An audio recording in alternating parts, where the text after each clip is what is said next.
Hello again, it's yours truly, coming to you once more and unexpectedly from Ulan-Ude. So I was supposed to take a flight to Moscow at 8 a.m. today, and I was already at the airport at 6:35-ish, and I was waiting for everything. I went through the entire process. I was in the waiting room just about to board, but then there were some technical issues with the plane itself and it couldn't fly, so everybody was like, something in Russian, and then it was like zavtra, zavtra, zavtra. I studied a little bit of Russian in high school, and I was like, I know what that means. It means tomorrow. And I was like, oh no, it means that the flight got delayed to tomorrow. And yes, the flight got delayed to tomorrow. And I was actually trying to get another flight if it was available, but apparently all the flights out of Ulan-Ude today are all, they're just full. And if I had to take another flight, I had to go to Irkutsk, which is like 7 hours by bus or drive away from here, and then I can take another flight. And I was like, no, that's not happening. And there are a few other connection flights, but the transit time with the time spent at the other airports was like 30 hours in total, so that was definitely impossible. So I have no choice basically but stay here one more night. And this is kind of sad because actually just before this trip began, another flight of mine got cancelled from Moscow to Istanbul. So I had to cut one day from my Moscow schedule to get another flight to Istanbul, because on the 29th everything was booked, so I had to get another one on the 28th. And then that cut one day from my Moscow schedule. And now I cut another day from my Moscow schedule because apparently technical difficulties with planes. But at least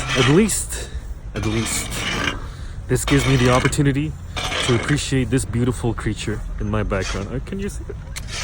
Can you see it? Can you see it? It is gorgeous. This is apparently the world's largest Lenin statue of his head. So this is the world's largest Lenin head. And I don't know about you, but I think it's pretty cool that there are multiple places that are competing for the position of having the biggest head of somebody, and Ulan-Ude just so happens to have the biggest head. So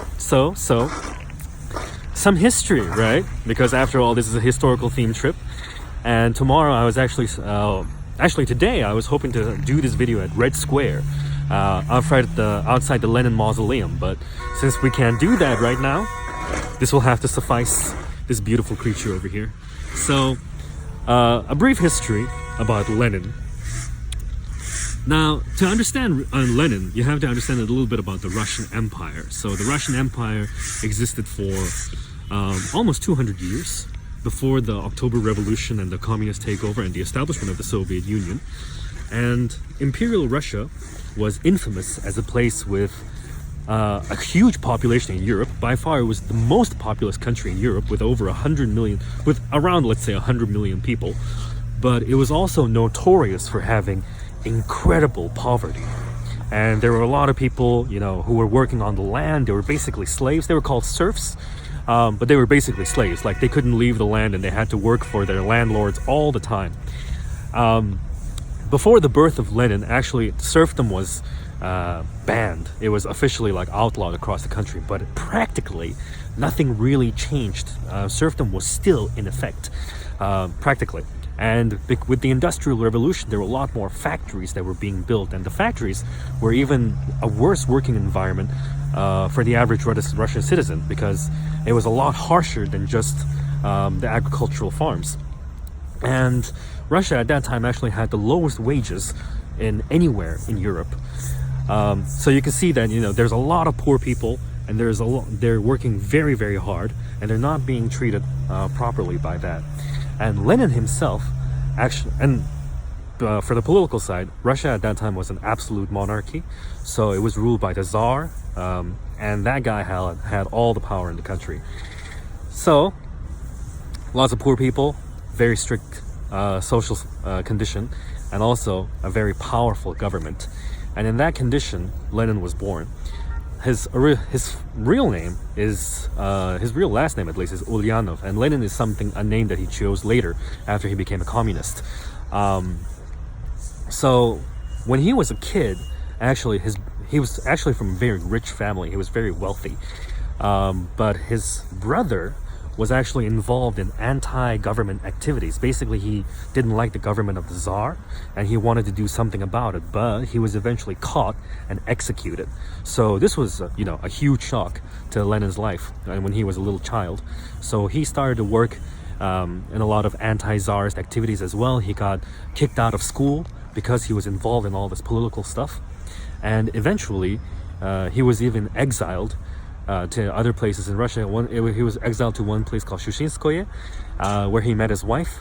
And eventually he was exiled to Switzerland because he was just very, very active in the anti-Tsarist political movement, which included the Marxists, of course. And when he was abroad, he was a part of that Russian Socialist League, that massive, a huge party at the time, a very popular party at the time. But they were also very controversial, and for obvious reasons, they're resisting the government basically.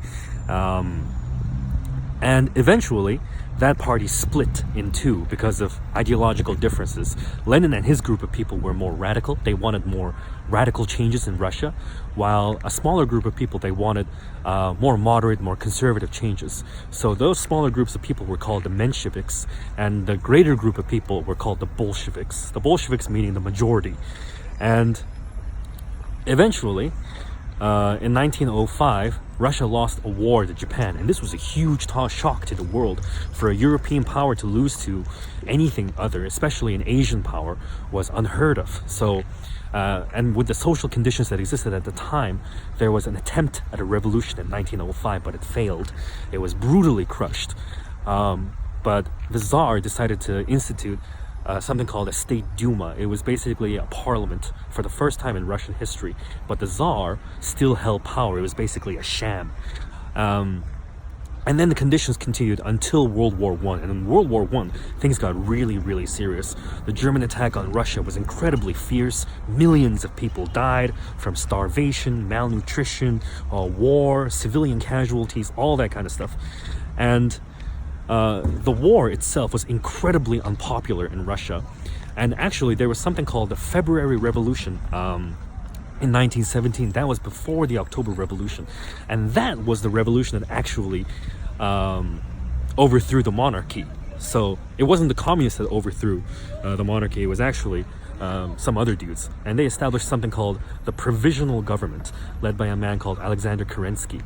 And his promise was that he would, make life better, and he would, get Russia out of the war, but that never happened. So his government became also incredibly unpopular.